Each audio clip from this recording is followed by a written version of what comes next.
Good morning students. आज हम grammar में नया टॉपिक शुरू करते हैं, संदेश लेखन। संदेश लेखन, जब कोई व्यक्ति किसी व्यक्ति तक अपने मन की बात या सूचना लिखकर व्हाट्सएप या ईमेल के माध्यम से स्वयं भेजता है या किसी अन्य व्यक्ति के माध्यम से उस व्यक्ति तक पहुंचाने की कोशिश करता है और वह व्यक्ति उसके द्वारा प्राप्त सूचना को लिखकर संबंध व्यक्ति तक पहुंचाता है, तब यह प्रक्रिया संदेश लेखन की श्रेणी में आती है। यह प्रक्रिया किस श्रेणी में आती है? संदेश लेखन की श्रेणी में आती है। जब कोई व्यक्ति अपने मन की बात या सूचना को लिखकर व्हाट्सएप या ईमेल के माध्यम से स्वयं भेजता है और या किसी अन्य व्यक्ति के माध्यम से उस व्यक्ति तक पहुंचाने की कोशिश करता है और वह व्यक्ति उसके द्वारा प्राप्त सूचना को लिखकर संबंध व्यक्ति तक पहुंचाता है, तब यह प्रक्रिया संदेश लेखन की श्रेणी में आती है। किस कौन सी श्रेणी में आ जाती है? संदेश लेखन की। तो किसी व्यक्ति के द्वारा लिखकर स्वयं या किसी अन्य व्यक्ति के द्वारा उसकी प्राप्त सूचना को लिखकर संबंध व्यक्ति को भेजना संदेश लेखन कहलाता है। संदेश लेखन की परिभाषा क्या है?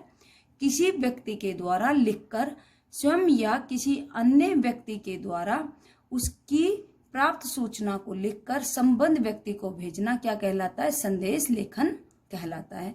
संदेश लिखते समय संदेश लेखक को ये ध्यान रखना चाहिए कि संप्रेषक, जो बात हम कहने चाह रहे कथ्य की प्रमुख बातें संदेश में स्पष्ट व सही रूप में आ जाए। जो बात हम बताना चाह रहे हैं वो संदेश में स्पष्ट रूप से या सही रूप में आ जाए। संदेश लेखन छात्रों को यह सिखाता है कि किसी प्राप्त संदेश को सही एवं संक्षिप्त रूप में कैसे प्रस्तुत करें। संदेश लेखन क्या सिखाता है? किसी प्राप्त संदेश को सही एवं संक्षिप्त रूप में कैसे प्रस्तुत करें।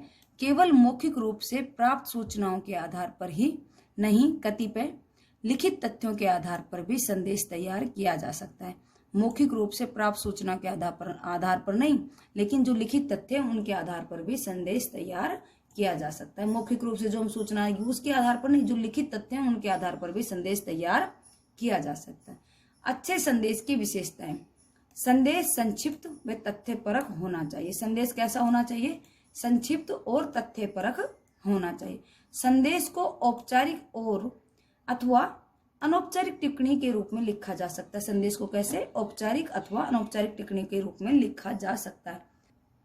संप्रेषक कथ्य की प्रमुख बातें छूटनी नहीं चाहिए। जो हम बात कहना चाह रहे हो उस बात को बिल्कुल भी, वह बात बिल्कुल नहीं छूटनी चाहिए। संदेश लिखते समय ध्यान रखने योग्य बातें: संदेश की विषय वस्तु में वे बातें ही लिखी जानी चाहिए जो अति आवश्यक हो। संदेश की विषय वस्तु में वह बात लिखी जानी चाहिए जो अति आवश्यक हो। संदेश में अपनी ओर से कोई नई बात नहीं लिखनी चाहिए। संदेश में अपनी ओर से कोई नई बात नहीं लिखनी चाहिए। संरचना की दृष्टि से सही वाक्य ही लिखने चाहिए। संरचना की दृष्टि से कौन से कैसे वाक्य लिखने चाहिए? सही लिखने चाहिए।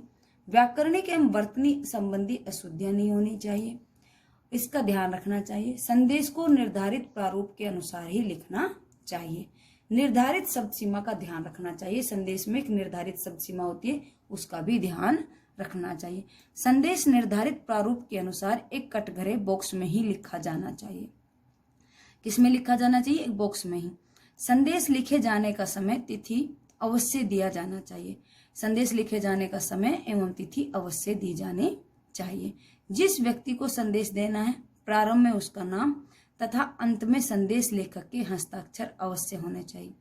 जिस व्यक्ति को संदेश देना है, प्रारंभ में तो उसका नाम होना चाहिए, अंत में संदेश लेखक के हस्ताक्षर अवश्य होने चाहिए।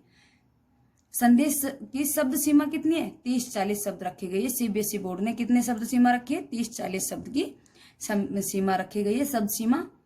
और शब्द संदेश के लिए कितने अंक का क्वेश्चन आएगा? 5 अंक का।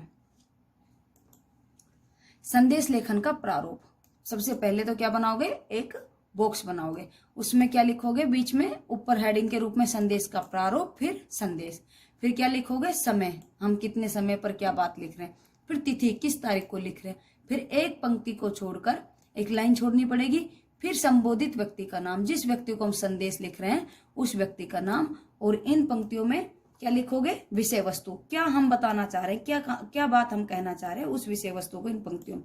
फिर एक पंक्ति छोड़कर प्रेषक का नाम, फिर एक पंक्ति छोड़कर क्या लिखना होगा, प्रेषक का नाम, जो भेज रहा है उसका नाम। संदेश के कुछ उदाहरण दिए गए हैं, जैसे आपका नाम दीपक है, मौखिक रूप से नहीं लिखित रूप से दिए जाते हैं, उनको भी हम संदेश में ऐसे लिखते हैं। पिताजी की अनुपस्थिति में उनके कार्यालय से फोन आया था जो आपने उठाया। फोन करने वाले व्यक्ति से आपका निम्नलिखित वार्तालाप हुआ था। चूंकि आपको ट्यूशन पढ़ने जाना है, अतः उक्त वार्तालाप को ध्यान में रखकर अपने पिताजी के लिए संदेश लिखिए। वार्तालाप, क्या क्या वार्तालाप हुआ, और आपको ट्यूशन जाना है, तो आप अपने पिताजी को क्या संदेश लिखकर जाओगे, क्योंकि आपको पिताजी तो मिले नहीं और आपके पास फोन भी नहीं रहेगा ट्यूशन पे, तो सूचना देनी जरूरी है। तो कैसे लिख के जाओगे संदेश? शर्मा, हेलो दिवाकर जी। दीपक, नहीं पापा अभी घर पर नहीं है। आप कौन बोल रहे हैं? शर्मा, मैं दिनेश शर्मा तुम्हारे पिताजी के कार्यालय से बोल रहा हूँ। दिवाकर जी को एक सूचना देनी थी। दीपक, आप मुझे बता दीजिए, मैं पापा को सूचित कर दूंगा। शर्मा, अच्छा बेटा, दिवाकर जी को बता देना कि 16 सितंबर 2020 को जो मीटिंग होने वाली थी वह स्थगित हो गई है। नई तिथि की सूचना बाद में दी जाएगी।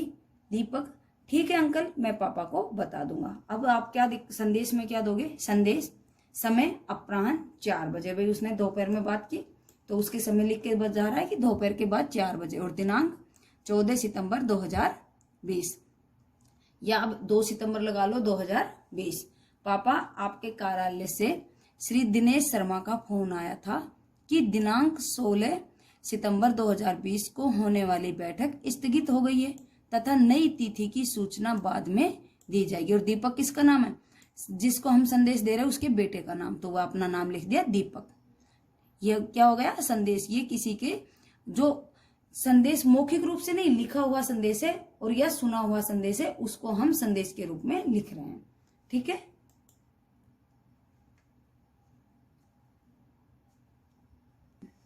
इसके साथ ही एक उदाहरण और, कविता ने इरोज केमिस्ट के मालिक श्री परेश शर्मा को फोन किया। परेश शर्मा उपस्थित नहीं थे, अतः फोन पर उनकी सहायक ऋतु ने बातचीत की। चूंकि ऋतु को तत्काल बाहर कहीं जाना था, उसने श्री परेश शर्मा के लिए लिखकर संदेश छोड़ दिया। दिए गए संवाद के आधार पर उचित प्रारूप में संदेश लिखिए। जो ये प्रारूप दिया गया है, जो संदेश दिया गया है, जो वार्तालाप दिया गया है, उसके आधार पर आप क्या लिखोगे? उचित संदेश लिख के दो। कविता, हेलो इरोज केमिस्ट। ऋतु, जी कहिए। कविता, क्या मैं परेश शर्मा जी से बात कर सकती हूँ? ऋतु, माफ कीजिए, शर्मा जी तो अभी है नहीं, आप कौन बोल रहे हैं? कविता, मैं कविता वर्मा बोल रही हूँ, परेश जी कब तक मिलेंगे? ऋतु, वह तो शाम को 6 बजे के बाद ही मिल सकेंगे। बताइए क्या काम है? कविता, मैंने कुछ दवाइयां खरीदी थी, परेश जी ने कल सुबह 10 बजे मेरे घर पर भिजवाने के लिए कहा था। कल सुबह मुझे जरूरी काम से बाहर जाना है, अतः परेश जी से कहना कि दवाइयां कल की बजाय परसों सुबह 10 बजे भिजवा दे। ऋतु, ठीक है, आप चिंता मत कीजिए, मैं शर्मा जी को सूचित कर दूंगी। कविता, धन्यवाद। अभी जो वार्तालाप है उसको आप संदेश के रूप में लिखनी है। तो संदेश आए 6 बजे का, 15 सितंबर कर लो, 15 जनवरी कर लो 2020। शर्मा जी, किसी कविता वर्मा ने फोन पर सूचित किया है। क्या लिखोगे आप? किसी कविता वर्मा ने फोन पर सूचित किया है कि उनके यहाँ जो दवाइयां कल सुबह भिजवाई जानी थी, उन्हें कल के स्थान पर परसों सुबह भिजवाया जाए, क्योंकि कल सुबह वह अपने घर पर नहीं रहेगी। ऋतु, ये संदेश किसको दे दिया? शर्मा जी को। एक जो कल आप कविता के पास दवाई भिजवाना चाह रहे थे, वो कब भिजवानी है?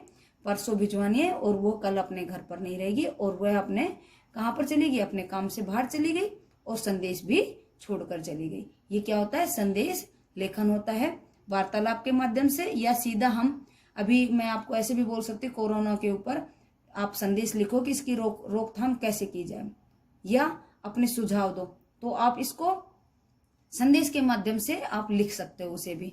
ठीक है। Thank you class.